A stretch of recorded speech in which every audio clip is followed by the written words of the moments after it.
Isa na ata ako sa mga taong madaming gustong gawin sa buhay.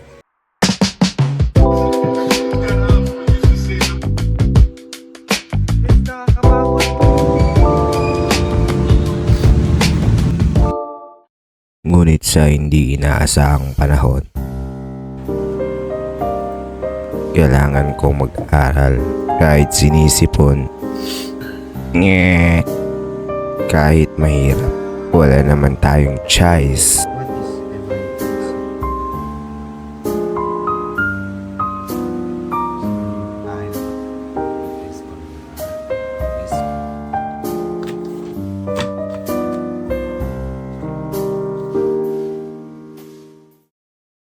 Ganun pa man,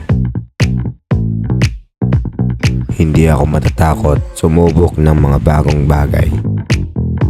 Patuloy lang sa pagtakbo at patuloy sa pagkatuto. Let's go!